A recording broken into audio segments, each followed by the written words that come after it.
రామానుజాచార్యుల వారి జీవితం గురించి మాట్లాడుకోవాలి అన్నా, చర్చించాలి అన్నా ఈ తరానికి చాలా మందికి అసలు తెలియదు.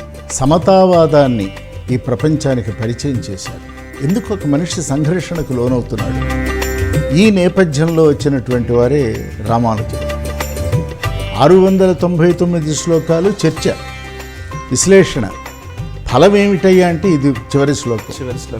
ఆ చివరి శ్లోకాన్ని who will translate into action కదా. ద్వైత, విశిష్టాద్వైత, అద్వైత సిద్ధాంతాలకు సంబంధించి ఈ తరానికి అర్థమయ్యే విధంగా ఏమైనా చెప్పగలుగుతారా? 3 ఉన్నాయి. అందుకనే మనం వాళ్ళని ఏమంటామంటే త్రిమతాచార్యులు అంటాం. అవును, త్రిమతాచార్యులు అంతే కదా. మతం అంటే ఇందాక అనుకున్నట్లు మార్గం, అదొక భావం. విశిష్టాద్వైతము అనే దానికి ఒక అంతఃసూత్రం. కానీ ఈ దురదృష్టం, వైష్ణవులే ఈ మాట చెప్పటం లేదు. విష్ణువుని పూజించటమే వైష్ణవిజం కాదండి, తురీయాన్ని అనుభవించగలగటమే వైష్ణవము. వారి స్ఫూర్తిని ఈ రోజు మనం ఎలా కొనసాగించాలి అంటే ఏం చెప్పాలి? ఆయన చెప్పినటువంటిదే గనక అందరూ పాటించి ఉంటే 1000 ఏళ్లకి సమతామూర్తి విగ్రహం ఎందుకు రావాలి?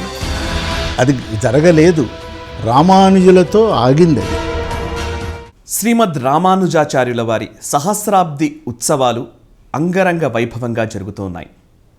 ఈ నేపథ్యంలోనే మన భాగ్యనగరానికి అతి సమీపంలోని శంషాబాద్ శ్రీ శ్రీ శ్రీ త్రిదండి శ్రీమన్నారాయణ రామానుజ చినజీయర్ స్వామీజీ ఆశ్రమంలో, ఆ ప్రాంగణంలోనే సమతామూర్తి విగ్రహాన్ని అత్యద్భుతంగా ఆవిష్కరించుకునే ఒక వేడుక ఇప్పటికే మొదలైపోయింది.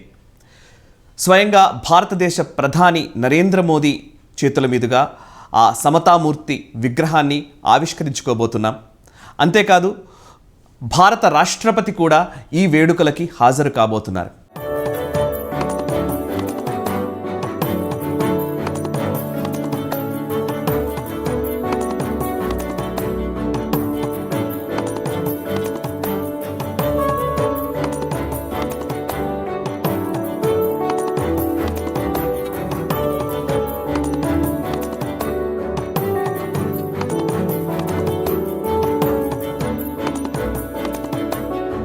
శ్రీమద్ రామానుజాచార్యుల వారి ప్రస్థానానికి సంబంధించి, వారు నిర్దేశించిన మార్గానికి సంబంధించి అండ్ ఆధ్యాత్మిక వైభవాన్ని కలిగిన ఈ భారతీయ సంస్కృతిలో వారు మనకందించినటువంటి ఆదర్శనీయమైనటువంటి ఆ వైష్ణవ సంప్రదాయానికి సంబంధించిన విలువల్ని, వెలుగుల్ని ఈ తరానికి తెలియజేసే ఒక కార్యక్రమంగా నేను నేషనలిస్ట్ హబ్ ద్వారా కొంతమంది ప్రముఖులతోటి, ఆధ్యాత్మికవేత్తలతోటి అండ్ స్ఫూర్తి ప్రదాతలతోటి చర్చించే ఒక ప్రయత్నం చేస్తున్నాను. అందులో భాగంగానే ఈరోజు మనం ఆధ్యాత్మిక శాస్త్రవేత్త విఎస్ఆర్ మూర్తి గారి ఇంటికి వచ్చాము. వారితో ఆ శ్రీమద్ రామానుజాచార్యుల వారి జీవిత విశేషాలకు సంబంధించి, ఈ తరానికి ఎలా వారి జీవితం నుంచి స్ఫూర్తిని తీసుకోవాలనే అంశానికి సంబంధించి చర్చించే ప్రయత్నం చేద్దాం. నమస్కారం విఎస్ఆర్ మూర్తి గారు, చర్చకు స్వాగతం. శ్రీమద్ రామానుజాచార్యుల వారి అద్భుతమైనటువంటి విగ్రహాన్ని మనం ఆవిష్కరించుకుంటున్నాం. భాగ్యనగరానికి అతి చేరువలోనే సమతామూర్తి విగ్రహాన్ని ఆవిష్కరించుకునే ఒక వేడుక ప్రారంభమైపోయింది. ఇట్లాంటి సందర్భంలో అసలు రామానుజాచార్యుల వారి జీవితం గురించి మాట్లాడుకోవాలి అన్నా, చర్చించాలి అన్నా ఈ తరానికి చాలామందికి అసలు తెలియదు. వారి జీవితం గురించి కావచ్చు, వారు ఏమేం అంశాలని వారు స్పృశించారు, ఎలా ఈ జాతిని జాగృతపరిచారు అనే అంశానికి సంబంధించి మాట్లాడుకోవాలి అంటే వారి జీవితం నుంచి మనం తెలుసుకోవాల్సిన అంశాలు ఏవి? అసలు కేవలం ఆధ్యాత్మికమా, సామాజికమా, ఇంకా ఏవైనా అంశాలు ఉన్నాయా? ఎలా? శ్రీమద్ రామానుజాచార్యుల వారి సమతామూర్తి విగ్రహావిష్కరణ సన్మంగళ వేళ వారి గురించిన కొన్ని విశేషాలు మనం మాట్లాడుకోవటం చాలా హర్షదాయకం. కారణం ఏంటంటే, 1000 సంవత్సరాల క్రితం ఒక మహాత్ముడు ఈ భారతదేశంలో, ప్రధానంగా దక్షిణాపథంలో జన్మ ఎత్తి సమతావాదాన్ని ఈ ప్రపంచానికి పరిచయం చేశారు. అనివాదాలు, మితవాదాలు ఉన్నాయి, అతివాదాలు ఉన్నాయి. కానీ ఒక సమతావాదాన్ని తొలిసారిగా చెప్పినటువంటి వ్యక్తి భగవద్ రామానుజులు.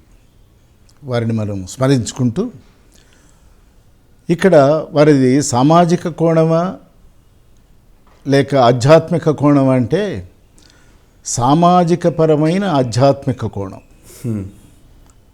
అంటే సోషియోలు స్పిరిచువల్ కాంబినేషన్ అన్నమాట. ఆ రెండింటిని సమన్వయం చేశారు. దాన్ని విడివిడిగా ఆయన చూడలే.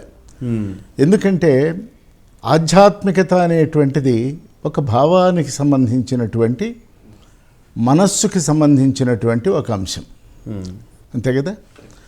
సమాజం యాక్చువల్గా ప్రాక్టికల్, కళ్ళ ముందు కనిపిస్తున్న మేనిఫెస్ట్ వరల్డ్. దీనిని మించిన రంగస్థలం మనకి ఇంకోటి లేదు ఎవరికి కూడా. అవతారమూర్తులకి లేదు, జీవాత్మకి లేదు. ఏది ఉన్నా ఇహమేవా అన్నదిగా వేదం, అంటే ఇక్కడే ఇప్పుడే, నౌ అండ్ హియర్ అన్నది ఎంత అందంగా చెప్పిందో చూడండి. నువ్వు స్వర్గం అనగానే కుడి చెయ్యి పైకి లేచి ఆకాశం వైపు చూపిస్తా. ఆకాశం అంటే శూన్యం, గగనం, అక్కడ ఏం లేదు, అన్నీ ఇక్కడే ఉన్నాయి.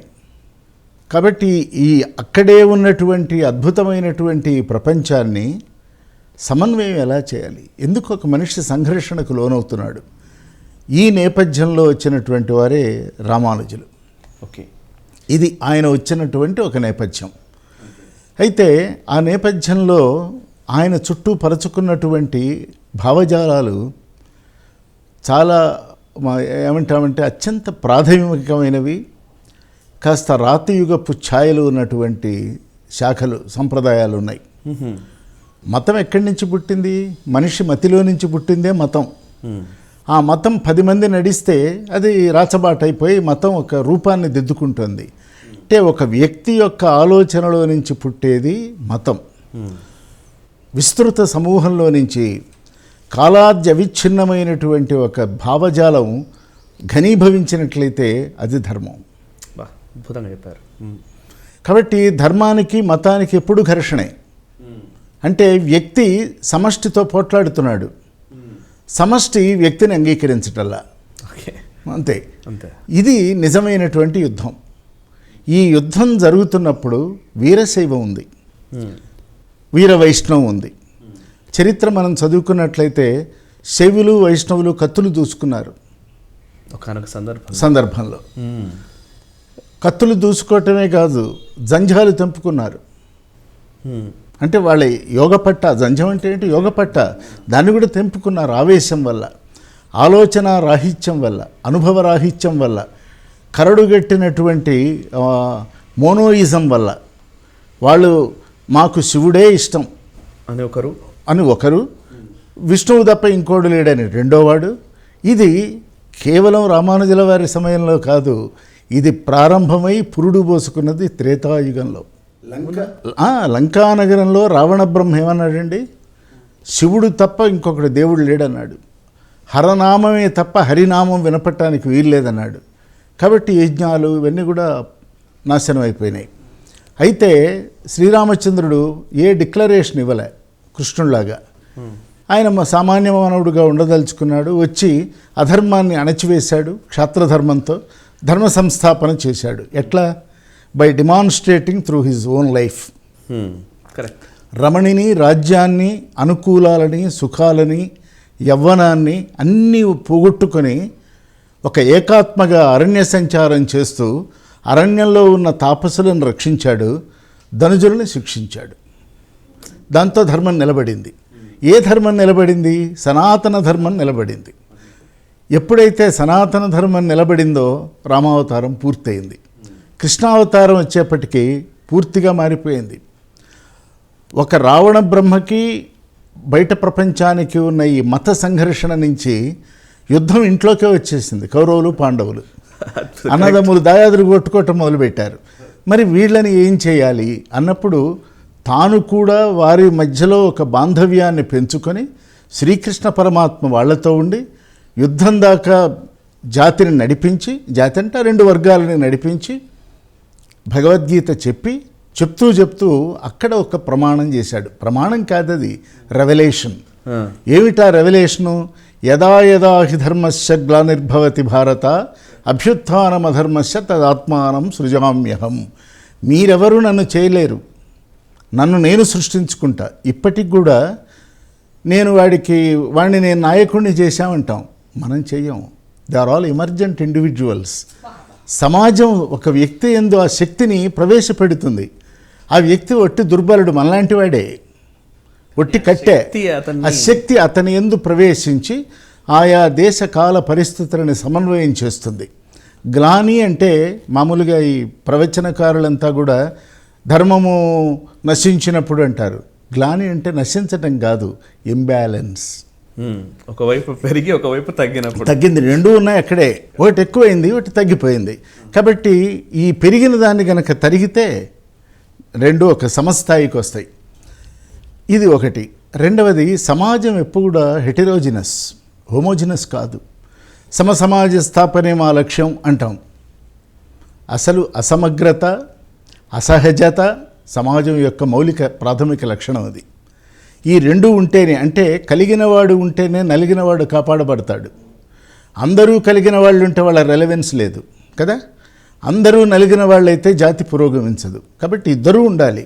ఎవరు ఎక్కువ ఎవరు తక్కువ, ఇది ఈ నేపథ్యంలో సుమారుగా ఒక దానికి ఇయర్స్ ఇన్నని చెప్పలేం, కానీ మామూలుగా వేదకాలం అనే మాట వాడుతుంటారు. వేదకాలం అనే మాట మనం వాడకూడదు.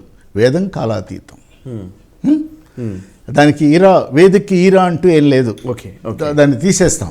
కాబట్టి ఈ వేదకాలంలోకి వచ్చేప్పటికి ఏమైంది అంటే భాగా అనేటువంటి ఒక శాఖ ఏర్పడింది. భాగా. ఆ భాగా అంటే ఎవరంటే, భా అంటే వెలుగు, గా అంటే జ్ఞానం. ఓకే. వెలుగుతో కూడిన జ్ఞానం. చివరికి వెలుగే జ్ఞానమని, జ్ఞానమే వెలుగని తెలుసుకోవటమే అద్వైతం. ఇప్పుడు చూడండి, పెద్దవారిని మనం సంస్కృత నాటకాల్లో కనుక చదివినట్లయితే మహాభాగా అని అడ్రస్ చేసేవారు. అంటే మహాత్మా అని మనకు అర్థమైంది, కానీ వాళ్ళు భాగ సాంప్రదాయానికి చెందిన వాళ్ళు. ఆ భాగ అంతా ఒక కమ్యూనిటీగా ఏర్పడినప్పుడు వాళ్ళు భాగవతులు అయినారు. భాగవతులు అయినారు. ఈ భాగవతులు అందరికీ కూడా ఒక అన్మానిఫెస్ట్ గాడ్ ఎవరో ఒక ఫోర్స్ కావాలి అన్నప్పుడు అవతారాలు ముగ్గురే కదా మనకి, బ్రహ్మ విష్ణు మహేశ్వర. బ్రహ్మకు అవతారం లేదు, ఆయన ఎంతో అవతారం తీసుకోలే. శివుడు పూర్ణావతారంగా రాలే, వచ్చాడు, ఆయన కూడా వచ్చాడు. దక్షిణామూర్తి, స్కందుడై అనేక రూపాల్లో వచ్చాడు, కానీ అంశావతారమై వచ్చాడు. కానీ శ్రీ మహావిష్ణువు మనకు అందినంత వరకు దశావతారాలు అంటాం, కానీ నిజానికి నారాయణావతారాలు 21. సనక సనందనాదులతో మొదలై వాళ్ళందరి పని ఏమిటంటే, వాళ్ళు ఎందుకు వచ్చారంటే కాలకార్యకారణ కర్తవ్య నిమిత్తమై వచ్చారు, పనిచేశారు, వెళ్ళిపోయినారు. వేదోద్ధరణ చేశారు, లేకపోతే దీన జనోద్ధరణ చేశారు, ధర్మాన్ని రక్షించారు, అధర్మాన్ని అణిచారు, వెళ్ళిపోతున్నారు. ఆ కాలక్రమంలో వచ్చిన వారే. కాలక్రమంలో వీళ్ళంతా వస్తే ఈ భాగవతులు ఏం చేశారంటే, కంటికి కనిపిస్తున్నటువంటి 21 అవతారాలు, అందులో ప్రధానంగా రామకృష్ణ అవతారాలు 2 పూర్ణమానవతారాలుగా వచ్చాయి గనక విష్ణువు మనకి దేవుడు అని నిర్ణయించుకున్నారు. మహావిష్ణువు అనండి, విష్ణువు అనండి, విష్ణువు మనకు దేవుడు. విష్ణువు అంటే ఆ శబ్దం ఏంటంటే సర్వవ్యాపకుడు. ఇవాళ omni present, omni potent, omniscient, అంతే కదా 3. కాబట్టి ఈ 3 లక్షణాలు ఉన్నది ఎవరు అంటే విష్ణువు. కాబట్టి ఈ భాగవతులు ఏం చేశారంటే విష్ణువుని దేవతగా అంగీకరించుకొని సమన్వయం చేసుకొని దానిలో నుంచి ఒక భావాన్ని సృష్టించారు. ఆ భావమే ఇజం అంటే పుట్టింది. దాని నుంచి జమ్ అంటే పుట్టింది. విష్ణువు నుంచి పుట్టింది గనక వైష్ణవం అయింది. ఆ వైష్ణవానికి ఏం చేశారంటే విష్ణు అవతారాలు మళ్ళీ ఉన్నాయి. జగన్నాథుడు, వెంకటేశ్వర స్వామి, రాముడు, బలరాముడు, వీళ్ళందరూ ఉన్నారుగా. ఈ ఆస్పెక్ట్స్ అన్నీ తీసుకొచ్చి వైష్ణవిజంలో కలిపారు, కలుపుకున్నారు, ఇన్క్లూజివ్నెస్ చేశారు. చేసి దానికి ఒక ప్రధానమైన పీఠిక ఏర్పరచుకున్నారు. ఆ పీఠం మీద ఇగో జాతి నడుస్తున్నది. ఎవరిగో ఒకడికి ఆలోచన కలిగింది, శివుడంటూ ఒకడు ఉండంగా విష్ణువుని ఎందుకు అంగీకరించాలి మనం అని మళ్ళీ స్పర్ధ మొదలైంది. కానీ అప్పటికే 67% ఆనాటి పాపులేషన్లో వైష్ణవులు ఉన్నారు. మిగతా అనేక మార్గీ అనుయాయులు ఉన్నారు. ముఖ్యంగా ఈ కాలంలో ఒక 100-150 సంవత్సరాల క్రితం మహారాష్ట్ర దేశంలో విఠల సాంప్రదాయము, నాథ సాంప్రదాయం ఎట్లయితే వచ్చిందో చూడండి. నాథ సాంప్రదాయానికి చెందినవారు కనుకనే షిరిడీ బాబాని సాయినాథుడు అంటారు. అంటే నాథుడు అంటే యజమానిని కాదు, నాథ సాంప్రదాయవాదులు ఆయన భగవంతుడిగా అంగీకరించారు. సాయినాథ శబ్దాన్ని మనం అట్లా అర్థం చేసుకోవాలి. సరే, కీపింగ్ అపార్ట్, ఇంతలోకి ఏమైందంటే ఈ ఆళ్వార్స్ నాయనార్స్ ఆళ్వార్స్ యొక్క ప్రతిభ వెలిగిపోతున్నటువంటి ఆ సమయంలో జైనులు బౌద్ధులు కూడా విజృంభించారు, ముఖ్యంగా దక్షిణాపథంలో, ఇవాళ మ్యాంగ్లూరు ప్రాంతంలో, ధర్మస్థల ఇటువంటి వాటిలలో. కాబట్టి జైన బౌద్ధ మతాలలో ఏమైందంటే నిరాకార పరబ్రహ్మాన్ని ఉపాసన చేయటం మొదలుపెట్టారు. అసలు విగ్రహాలు లేవు, ఆకారం లేదు. అసలు ప్రతిమా ఈశ్వర అని వేదంలో మాట ఉంది కదా, నాకు బొమ్మ ఉంటే బొమ్మ ద్వారా నేను బ్రహ్మమును ఎరగాలి. అసలు ఆకారమే లేదన్నప్పుడు నేను I can't grope in darkness, correct, చీకట్లో యుద్ధం చేయలేను, సొంత వెలుగు కావాలిగా. కాబట్టి ఇటువంటి విపత్కర పరిస్థితులు ఏర్పడ్డప్పుడు రామానుజులు అనబడేటువంటి ఒక వ్యక్తి, ఒక శక్తి ఈ ప్రపంచంలోకి వచ్చి ఓ గురువుని ఆశ్రయించి తర్క మీమాంస వ్యాకరణాదులన్నీ తీవ్రంగా అధ్యయనం చేసి వాదనా పటిమలో తనను మించినవాడు మరొకడు లేడు అనేటువంటి స్థాయికి చేరుకొని వాదన చేయటం మొదలుపెట్టాడు. ఏమిటి ఎస్టాబ్లిష్ చేశారు ఆయనంటే వైష్ణవ సాంప్రదాయం కానీ శైవ సాంప్రదాయం కానీ విగ్రహారాధన, అంతే కదా. వైష్ణవ సాంప్రదాయంలో అలంకారం ప్రధానం, శైవ సాంప్రదాయంలో అభిషేకం ప్రధానం. కాబట్టి అర్చన అభిషేకము రెండు కూడా రిచువల్సే. మరి ఈ జాతి స్పిరిచువల్ ఎప్పుడు కావాలి అని, అర్చన ఎవరు చేయగలడు? ఓ మంత్రం తెలియాలి, ఓ శ్లోకం తెలియాలి, ఓ పాట తెలియాలి, ఓ మాట తెలియాలి, ఉచ్చారణ ఉండాలి, భాష తెలియాలి, వాంగ్మయ పరిచయం ఉండాలి, ఉన్నవాడే చేయగలడు అని నిర్ణయించుకొని ఇవి ఏమీ లేని వాళ్ళని ఎవరిని లోపలికి రానివ్వలే. వాళ్ళంతా దైవానికి బహుదూరంగా నిలకడ చెందారు. లోపలికి రానివ్వలే. నువ్వు బయట ఉండు, లోపలికి రావద్దు అన్నారు. ఎందుకు రావద్దు అన్నారు అంటే అది జాడ్యం కావచ్చు, మౌఢ్యం కావచ్చు, కారణాలు ఏవైనా వాళ్ళని రానివ్వలే. వాళ్ళని రానివ్వలేదు అనుకున్నప్పుడు ఈ రామానుజుల వంటి ఒక శక్తి ఏమనుకున్నదంటే, నేను ఒక్కడిని శక్తివంతుడినైతే ఏం ప్రయోజనం, అందరూ శక్తివంతులు కావాలి కదా, దానికి నేనేం చేయగలను అని అనుకున్నారు. సరే, వాళ్ళ గురువుగారు పేటేసి కూర్చున్నారు, ఎవరో వచ్చారు, ఒక వాదన చేస్తున్నారు, సుదీర్ఘమైనటువంటి వాదన. తన వాదనా పటిమతో అవతల వాడిని తల్లడిల్లా చేస్తున్నాడు ఈయన. గురువుగారు చూశారు, ఏమిటి తను నన్ను మించి చేస్తున్నాడే, చూసారా, మానవ బలహీనత. నన్ను మించిన శిష్యుడు ఉన్నాడే అని అనుకుంటే అతను ఉత్తమ గురువు కాదు కదా అని, రామానుజ ఇక మీద నువ్వు ఎవరితోనూ వాదన పెట్టుకోకు అన్నారు. గురువాజ్ఞను పాటించారు. వాదిస్తున్న రామానుజులు ఠక్కున మౌనముద్రలోకి వెళ్ళిపోయినారు. కానీ లోపల అలజడి. సమాజం, తన చుట్టూ ఉన్న సమాజం అతలాకుతలమైపోతున్నది. ప్రివిలేజ్డ్, అండర్ ప్రివిలేజ్డ్, డిప్రైవ్డ్ వీళ్ళంతా ఒకవైపు ఉన్నారు. వీళ్ళకి ఏ ముగ్గురో నలుగురో మార్గోపదేశనం చేస్తున్నారు. వీళ్ళందరినీ ఒక సమస్థాయికి ఎలా తీసుకురావాలి అని ఒక ఆలోచన చేశారు. వైష్ణవిజాన్ని ఆయన గట్టిగా నమ్మారు. నమ్మితే తన గురువుని ఈ సంఘటన జరగటానికి ముందు 17 సార్లు అడిగారు. ఏదన్నా నాకు ఆ రోజుల్లో దీక్షా గురువులు ఉంటారు, మన గురువులు అనేకం కదా, సూచక గురువులు, మోచక గురువులు, వాచక గురువులు, మంత్ర గురువులు, దీక్షా గురువులు, నిషిద్ధ గురువులు, విహిత గురువులు, కారణ గురువులు, ఇంతమంది ఉంటారు ఆస్పెక్ట్స్. అందులో ఈయన దీక్షా గురువు కాబట్టి ఓ మంత్రం చెప్పమని అడిగాడు, చెప్పలే. 17 సార్లు అయిపోయిన తర్వాత మంత్రం చెప్పాడు. చెప్పి, రామానుజ ఒక మాట, ఇది నువ్వు ఎవరికీ చెప్పడానికి వీల్లేదు, ప్రమాణ అష్టాక్షరి మంత్రం నువ్వు చెప్పడానికి వీల్లేదు, ఇది ఆ గురువు ఆజ్ఞ. అప్పుడు ఆయన ఏం మాట్లాడలే, మంత్రం తీసుకున్నారు. ఇంతలో ఈ మౌనంలోకి వచ్చారు. ఏం చేయాలని లోపల మదన పడుతూ ఉన్నప్పుడు గురువుని వదిలిపెట్టాడు. భారతీయ అధ్యాత్మ మనకేం బోధిస్తుందంటే, ఆత్మోన్నతికి గనక నీ గురువు అడ్డమైనట్లయితే గురువుని వదిలిపెట్టమని చెప్పింది. వామనావతార ఘట్టంలో విష్ణువు వస్తాడు, బలిచక్రవర్తి దానం ఇవ్వటానికి రెడీగా ఉన్నాడు. శుక్రాచార్యుడు వద్దంటున్నాడు, ఒరే నీకు ఇంద్ర పదవి రాదు, వచ్చినవాడే విష్ణువు, 3 అడుగులు అంటున్నాడు, నీకు తెలియటల్లా, అర్థం కావటల్లా, నీ కులం వంశము అన్నీ భ్రష్టు పట్టిపోతాయి అని చెప్తే, అసలు ఏది కోరి నేను యజ్ఞం చేస్తున్నాను, ఆయనే నా వాకిట్లోకి వచ్చినప్పుడు నేను ఇవ్వకపోతే ఇంకెవరికి ఇవ్వనన్నాడు ఈయన అంతే కదా అని శుక్రాచార్యుని పక్కకి నెట్టి. ఆత్మోన్నతి కోసం గురువు సహాయపడాలి తప్ప వెళుతున్న వాడిని వెనక్కి లాగటం, నిరోధించడం చేయకూడదు. అప్పుడు గురువును వదిలేయాలి. ఈయన గురువును వదిలేశారు, గురువును వదిలేశారు, వాదన వదిలేశారు. ఇక ఏం చేయాలి? ఈ నేర్చుకున్న, తెలుసుకున్న ఈ అనుభవం అంతా ఏం చేయాలి? ఇది సమాజహితం చేయాలి. సమాజహితం ఎందుకు చేయాలంటే, ఎత్ర యోగీశ్వర కృష్ణో ఎత్ర పార్థో ధనుర్ధర తత్ర శ్రీ విజయోభూతి ధ్రువానీతిర్మతిర్మమ. చిట్ట శ్లోకం భగవద్గీతలో ఇదే.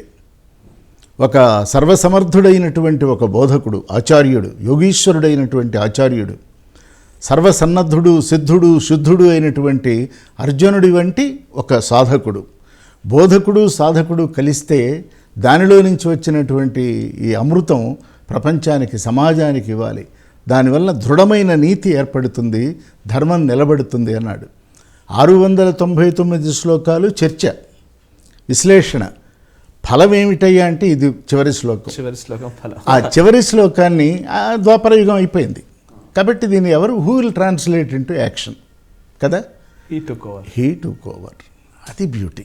అద్భుతంగా చెప్పారు సార్. నిజంగా రామానుజాచార్యుల గురించి, వారి ముందున్న పరిస్థితి గురించి ఒక విషయం అడుగుతాను సార్ మిమ్మల్ని. ఒక ఆధ్యాత్మిక కోణంలో ఇప్పుడు శంకర భగవత్పాదుల వారు మనకు అద్వైత సిద్ధాంతాన్ని ప్రబోధించారు. ఆ తర్వాత కాలంలో వచ్చిన శ్రీమద్ రామానుజాచార్యుల వారు విశిష్టాద్వైతం అన్నారు. ఆ తర్వాత మధ్వాచార్యుల వారు ద్వైతం అనే సిద్ధాంతం కూడా తీసుకొచ్చారు.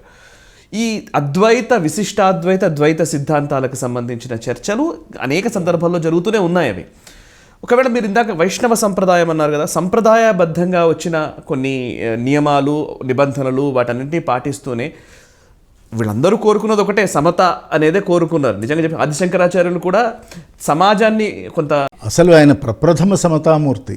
అవును. చిన్నజీయర్ స్వామి వారు ఒక ప్రవచనంలో చెప్తూ ఒక మాట అన్నారు, అది మీరు మీ ముందు కూడా అంటారు. అంటే 32 సంవత్సరాల వయసులో వారు ఈ తన దేహాన్ని త్యజించాల్సిన వచ్చింది శంకరాచార్యులు. శంకర భగవత్పాదుల వారు 32 సంవత్సరాలు విశేషమైన కృషి చేసి ముళ్ళతో నిండిపోయిన వాటిని ఆ ముళ్ళు తీశారు. ఈ సమాజంలో అనేక రుగ్మతలు, జాఢ్యాలు అనేకం ఉంటే వాటిని తీశారు. అక్కడ రామానుజాచార్యుల వారు భవనాలు నిర్మించారు అనేది చిన్నజీయర్ స్వామి వారు చెప్పిన మాట. అంటే కొనసాగింపు ఇదంతా. అయితే కనుక ద్వైత, విశిష్టాద్వైత, అద్వైత సిద్ధాంతాలకు సంబంధించి ఈ తరానికి అర్థమయ్యే విధంగా ఏమైనా చెప్పగలుగుతారా? రామానుజాచార్యుల వారు చెప్పిన సిద్ధాంతానికి సంబంధించిన రెలవెన్స్ ఈరోజు ఏంటి అసలు? దీంట్లో 3 ఉన్నాయి. అందుకనే మనం వాళ్ళని ఏమంటామంటే త్రిమతాచార్యులు అంటాం. అవును, త్రిమతాచార్యులు అంతే కదా. మతం అంటే ఇందాక అనుకున్నట్లు మార్గం, అదొక భావం. మధ్వాచార్యుల వారు మధ్యేవాది. ఆయన ఏమన్నారంటే హరి సర్వోత్తమ, వాయు సర్వోత్తమ అని క్లోజ్ చేశారు ఆయన. హరి అంటే ప్రాణం, హరి అంటే చైతన్యం. సర్వోత్తమమైనది దేహమే మన ప్రపంచం కదా. ఈ ప్రపంచంలో సర్వోత్తమమైన వస్తువు ఏది అంటే చైతన్యమే సర్వోత్తమమైనది కనుక ఇక్కడ హరి అంటే విష్ణువు అని కాదు. హరి సర్వోత్తమ, వాయు సర్వోత్తమ. మన ప్రాణం అంటే ఏమిటి? వాయువు. మన ఆయువే మన వాయువు, అంతే కదా. గాలి బుడగ అది తిరుగుతుంది దేహంలో, దాన్నే మనం లైఫ్ అంటున్నాం, ఇంకోటి అంటున్నాం, చైతన్యం అంటున్నాం, ఫ్లూయిడ్ అంటున్నాం, కరెంట్ అంటున్నాం. ఏదున్నా ఆయన చెప్పింది ఏంటంటే ద్వైతం. దేవుడు ఉన్నాడు, జీవుడు ఉన్నాడు. జీవుడు ప్రత్యేకం, దేవుడు ప్రత్యేకం. ఈ దేవుణ్ణి ఆరాధిస్తూ జీవుడు తన జీవయాత్ర సాగించాలి. అది మధ్వాచార్యుల వారి పరిమళం. కరెక్ట్. శంకర భగవత్పాదులు అద్వైతం అనేది అది సిద్ధాంతము కాదు, అది మతము కాదు. మరి ఏమిటి అంటే ఒక మనీష, ఒక కన్విక్షన్, ఒక స్థిర భావన. దాన్ని అటు ఇటు కదలటానికి వీల్లేదు. అయితే ఈ స్థిర భావనని ఆయన ఎప్పుడన్నా ఎక్స్పీరియన్స్ చేశారా? మనీషా పంచకం చదివితే మనకు అర్థమవుతుంది. ఇప్పుడు ఆయన సమతావాదంలో తొలి అడుగు వేసినటువంటి వారు శంకర భగవత్పాదులు. ఆయన కాశీలో గంగా స్నానం చేసి బయటకు వస్తున్నప్పుడు ఒక చండాలుడు ఎదురైనప్పుడు తొలుగు అన్నారు.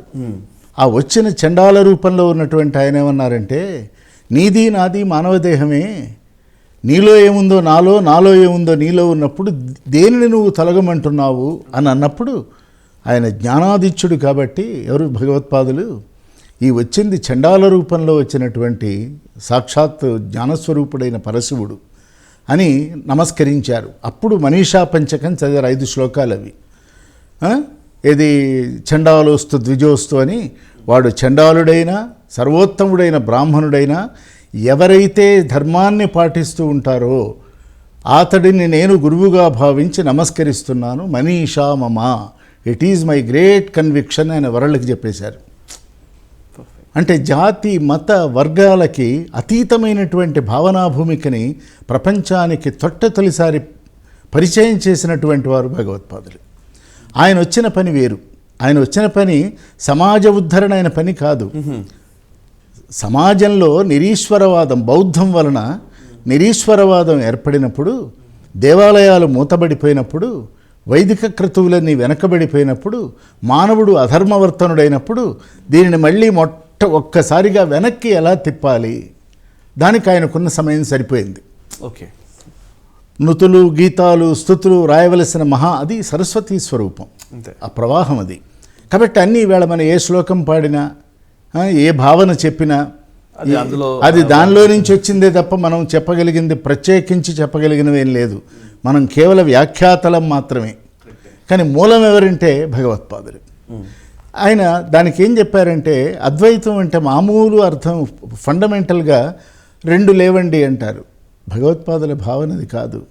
2 లేవు కాదు, ఉన్నది ఒకటి. 2 అనే పదం కూడా నువ్వు వాడద్దన్నారు.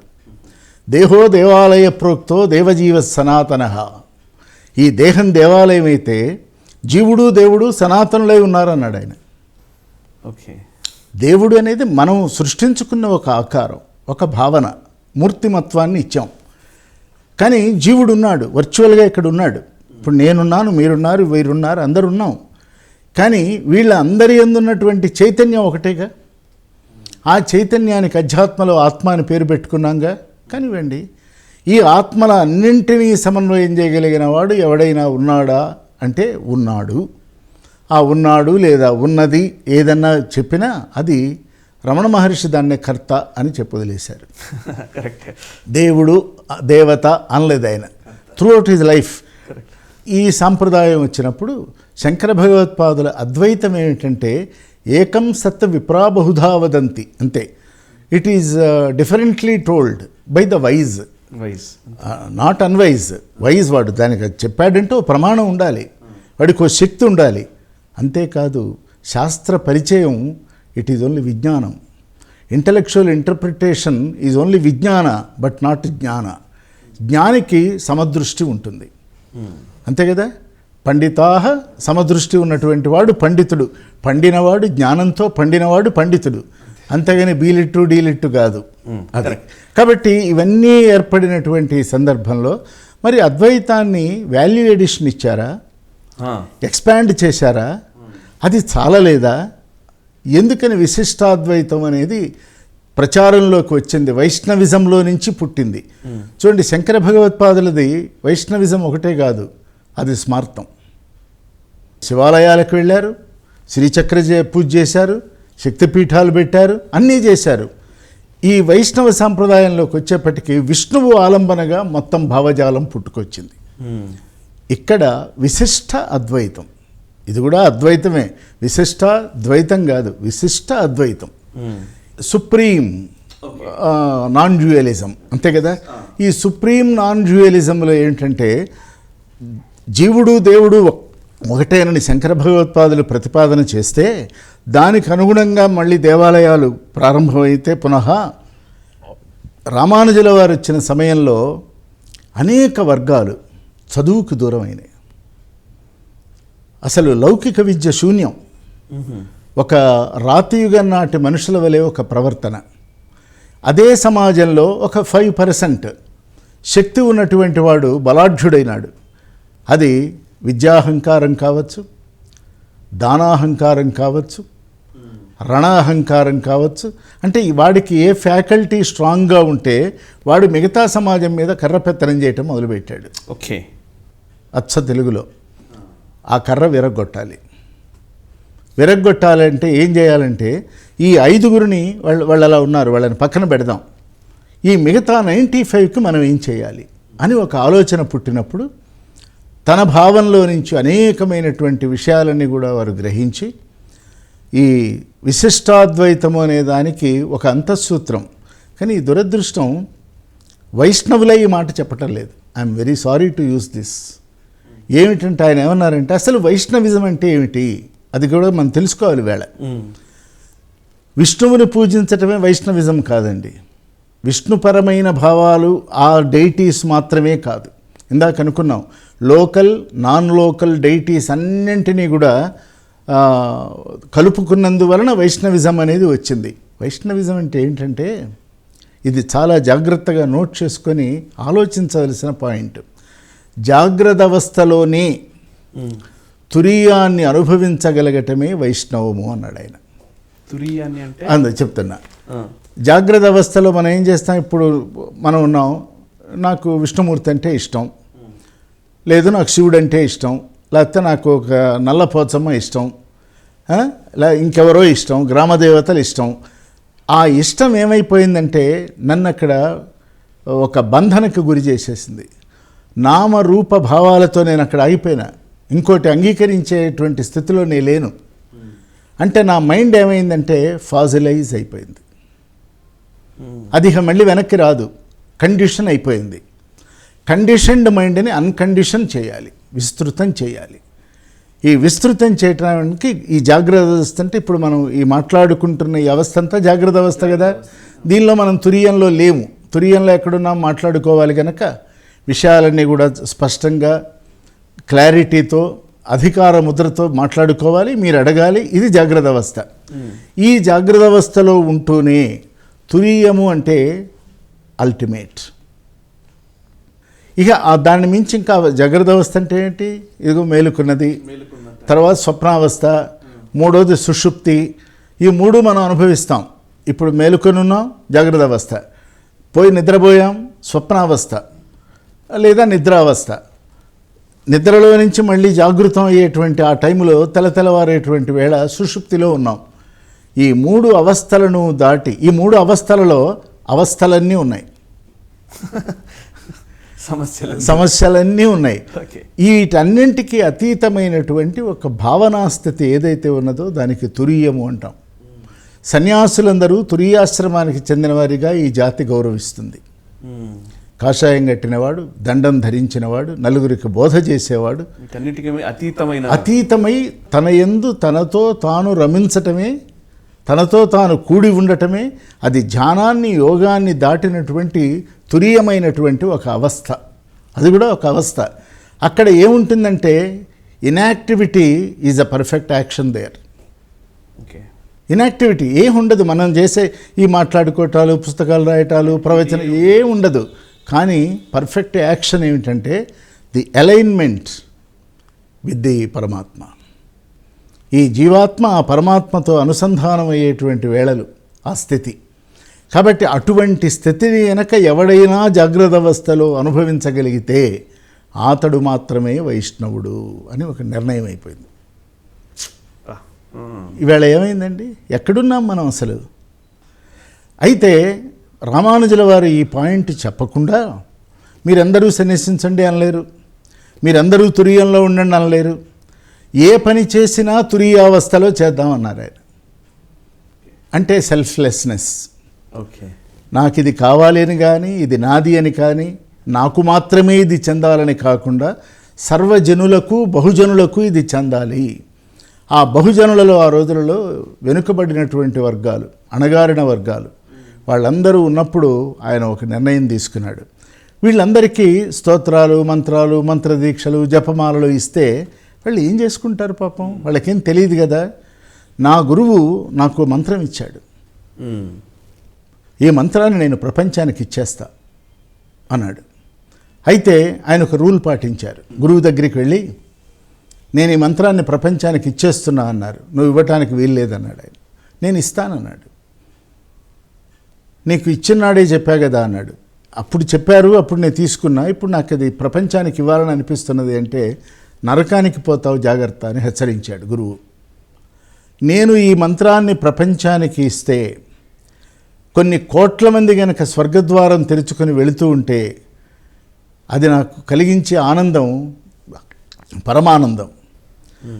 ఈ కారణంగా నేను ఒక్కడిని నరకానికే వెళ్ళవలసి వస్తే నేను సర్వసన్నద్ధంగా ఉన్నాను.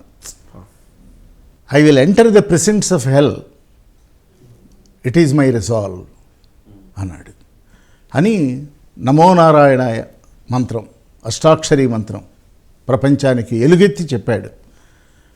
చేతులు రెండు బాహువులు అనంత ఆకాశంలోకి చూస్తూ నారాయణ స్మరణ చేస్తూ దానిని కులశేఖర ఆళ్వార్ మన ముకుందమాలలో చెప్తాడు. బద్ధేనాంజలిన నతేన శిరస కాత్రై సర్వమోద్గమై కంఠేన స్వరగద్గదేన నయనోద్గీర్ణ మా బాష్పాంబువ నిత్యం తచ్చరణారవింద ధ్యానామృతాస్వాదినాం అస్మాకం సరసీరుహాక్ష సతతం సంపద్యతాం జీవితం అంటాడు కులశేఖరుడు.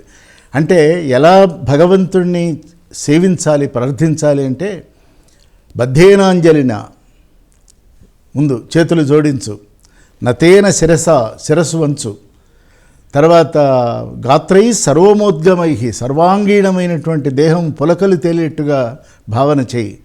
ఆ సమయంలో కంఠేన స్వరగద్గదేన గాద్గద్యం వహించిన కంఠస్వరంతో ఉపాసన చేయి.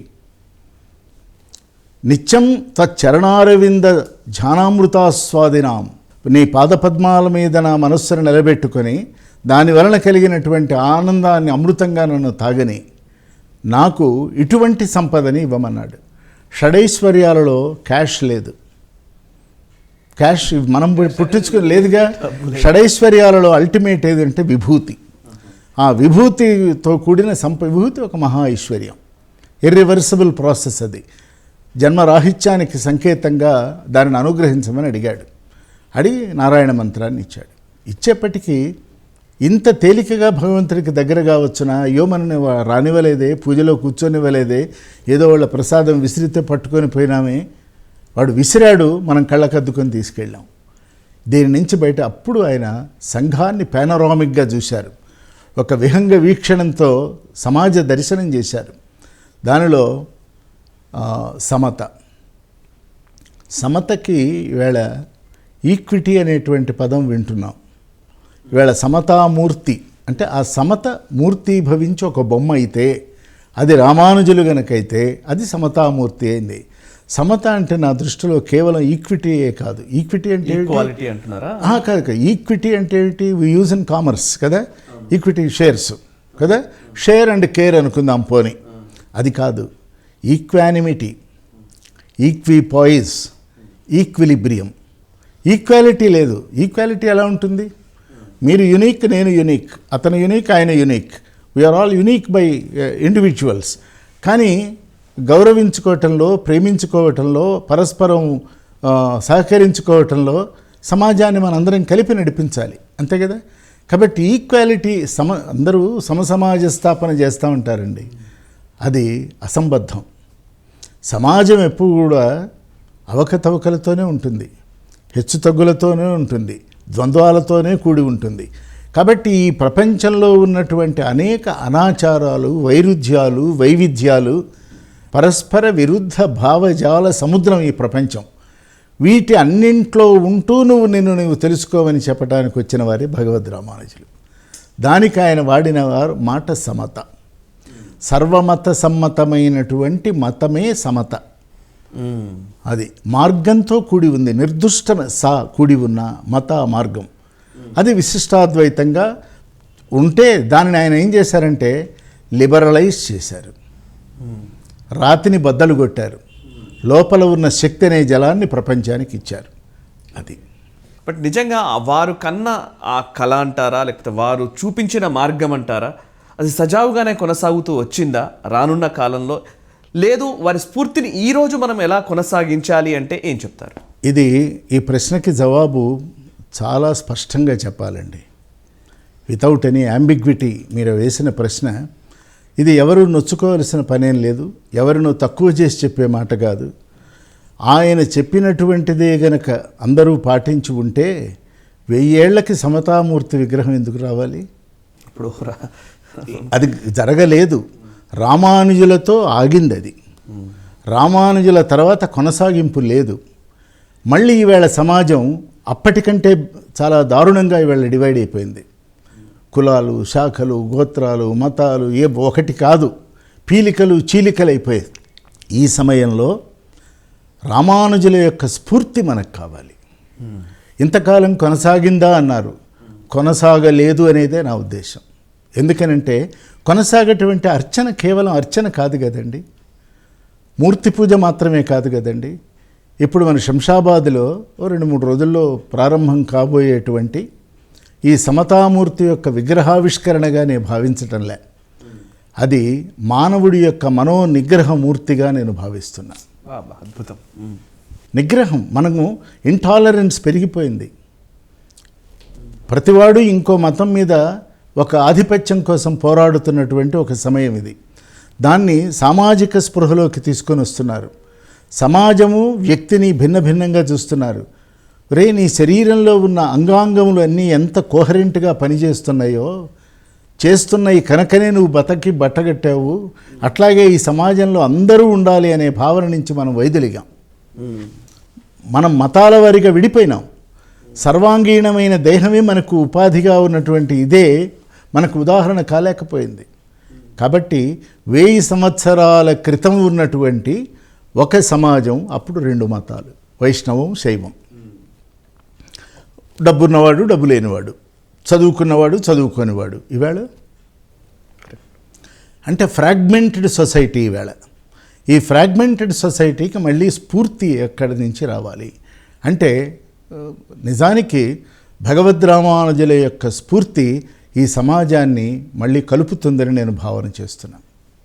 దాన్ని కరెక్ట్ పర్స్పెక్టివ్లో మనం మళ్ళీ మీరు విష్ణువునే పూజించండి, శివుడిని పూజించద్దు, వాళ్ళు లేరు వీళ్ళు లేరు అనద్దు. ఎందుకంటే ఒక బిందువు సముద్రం కాదండి, సముద్రంలో ఒక బిందువు ఒక పార్ట్. ఆధ్యాత్మిక మహాకడలి ఇది. ఈ కడలిలో అన్నీ ఉంటాయండి.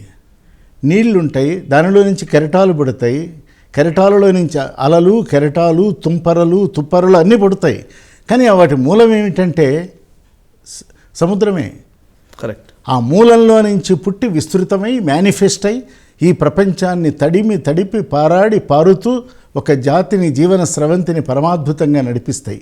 ఆ స్ఫూర్తిని గనక మనం రేపు ఈ సమతామూర్తి యొక్క విగ్రహాన్ని గనక ఆవిష్కరించుకొని ఆ పరంగా గనక మనం వెళ్ళగలిగితే, మన అనంత బాహువులన్నీ కూడా, అనంత అంటే మేము 2 మనకుండేవి, 100 మంది కలిస్తాం, 200 అయినాయి. 1,00,000 మంది కలిసాం. ఈ బాహువులన్నీ కనుక సమాజంలో ఉన్న చిట్ట చివరి వరకు తీసుకువెళ్ళి అక్కడ నుంచి కనుక మనం పునః నిర్మాణం చేసుకుంటూ రాగలిగితే రామానుజుల వారికి మనం ఇచ్చేటువంటి ఒక అద్భుతమైన నివాళి అది. థ్యాంక్ యూ వెరీ మచ్ మూర్తి గారు. నిజంగా చాలా అద్భుతంగా మాకు అనేక అంశాలు మాకు ఈ కాలానికైతే నిజంగా చెప్పాలంటే ఎవరికి తెలియని పరిస్థితే ఉంది. మాకు నిజంగా జ్ఞాన భిక్షను పెట్టినందుకు thank you very much sir. Nationalist hub తరపున మీకు కృతజ్ఞతలు తెలుపుతున్నాను. మీరు కోరుకున్న మీరు చెబుతున్న ఆ స్ఫూర్తి ఈ తరమన్నా కనీసం తెలుసుకొని వాటిని ఆచరణలో పెట్టాలని నేను కూడా ఆకాంక్షిస్తున్నాను. Thank you sir. శుభం. సో చూశారు కదా, అది రామానుజాచార్యుల వారి సహస్రాబ్ది వేడుకలు జరుగుతున్న సందర్భం. అంటే 1000 సంవత్సరాల క్రితం శ్రీమద్ రామానుజాచార్యుల వారు ఈ భూమిపైన జన్మించి వారు ఒక అద్భుతమైన సమతామూర్తిగా మనకు అనేక అంశాల్ని నిర్దేశించారు. కానీ వాటిని ఆచరణలో మనం పెడుతున్నామా అనేదే అసలైన ప్రశ్న. ఆచరణలో పెట్టిన రోజే నిజంగా ఆ శ్రీమద్ రామానుజాచార్యుల వారి స్ఫూర్తిని మనం కొంతైనా తీసుకున్న వాళ్ళమవుతాం, భావితరాలకు అందించిన వాళ్ళమవుతాం. ఆ దిశగా ఈ క్షణాన్నుంచైనా, ఎందుకంటే భాగ్యనగర గడ్డపైన ఆ శ్రీమద్ రామానుజాచార్యుల వారి అత్యద్భుతమైనటువంటి విగ్రహాన్ని ఆవిష్కరించుకుంటున్న ఈ సందర్భం నుంచైనా మనమే ప్రతినబూని వారి స్ఫూర్తిని కొనసాగించే ప్రయత్నం చేయాలని విజ్ఞప్తి చేస్తూ ఆ దిశగా ముందుకు వెళతారని ఆశాభావంతో ఈ చర్చను ముగిస్తున్నాను. చూస్తూనే ఉండండి నేషనలిస్ట్ హబ్, మనసా వాచా కర్మణ, దేశహితం కోసం.